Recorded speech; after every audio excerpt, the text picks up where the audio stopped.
Go ahead, hot shot. Oh, I'm back, baby. Run it.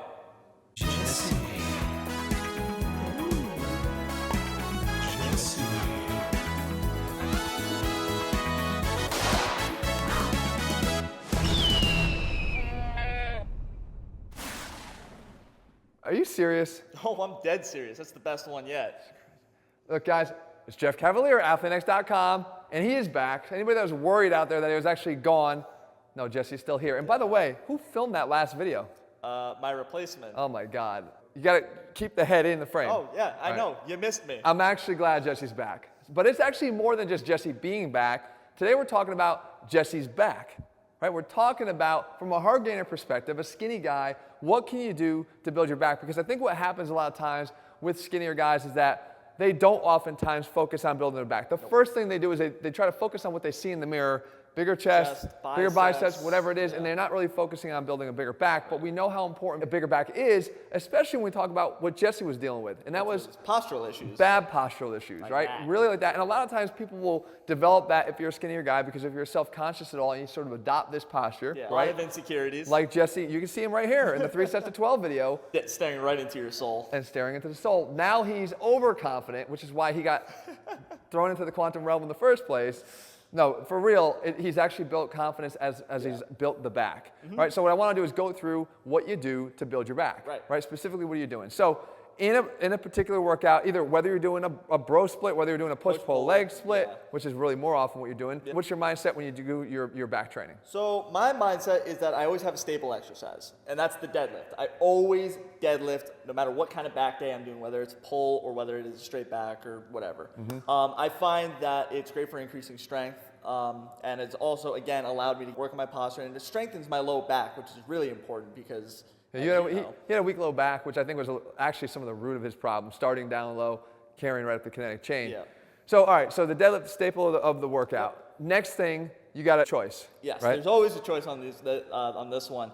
I either like to do a barbell row or a seated cable row. So for a horizontal pulling movement, working more on that depth, right? The front to back thickness. Yes. Here is more of that row. So now the seated row. Seated row I love because it allows me to get into that stretch because as we have the cable down lower, it allows me to get into that stretch and I really feel it in my lats. But when I pull back, not only do I feel it in my upper back, but I feel it in my rear delts as well, which I think is really important because that's a muscle that's often overlooked. Yeah, so you can see with that low cable setup like Jesse referred to, it brings your arms out in front of your body, separating the attachments of the lat so you get a better stretch, which allows you to get a more powerful contraction on every single rep, but it's just a good way to do the seated row, okay, as opposed to just doing it at the same level of your hands, right? Get them out a little bit lower than you. If you don't do the seated row, what do you do instead? I do the barbell row. Okay. So I like the barbell row. Obviously, it's another staple kind of classic exercise for your back.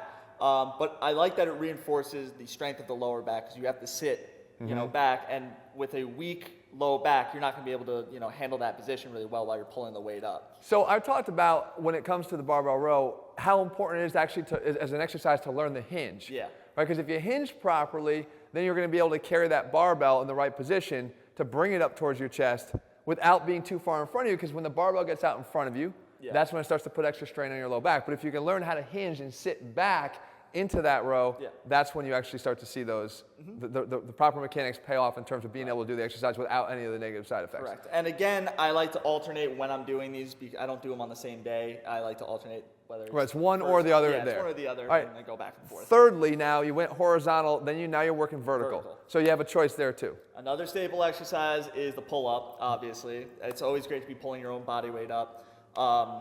But the other choice is a lat pull down, but not just any lat pull down. It's the rocking lat pull down that you taught me a long time ago and you showed on this channel, where I thought when I was doing lat pull downs originally, I felt like I was pulling a lot with my forearms and a lot with my biceps.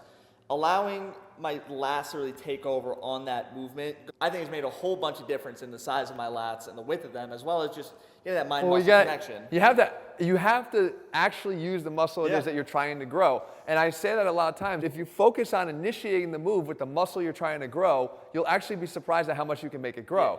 And with Jesse, again, he mentioned sort of pulling more from here, pulling with his forearms, pulling with his biceps, not necessarily pulling with his back. Then when you do that rotational pull down here, down on one side, you're actually able to get the elbow not just adducted, which is one of the main functions of the lats, but you can get it back behind your body into more extension, which is going to allow a lot of the people out there that can't feel this mind-muscle connection to feel a lot better. All right, so that covers the vertical, the horizontal, your main staple exercise. This is the part where I think things start to fall off the rails for a lot of people, and it's that they don't focus on the correctives. Right.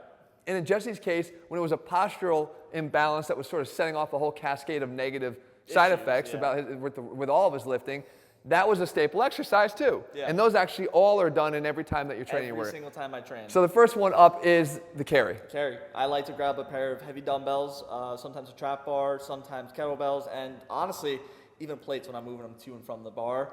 I just try to get as many carries in, and I take a couple laps around the gym because I know it's good for my grip, but it's also even better for my upper traps. And something you've been actually doing all the time now, almost every day. Yes. And honestly, I mean, definitely starting to pay off more I think in the overall thickness of your upper torso here. So carries, that's upper traps. Yep. Lower traps. Lower traps is always that plate raise.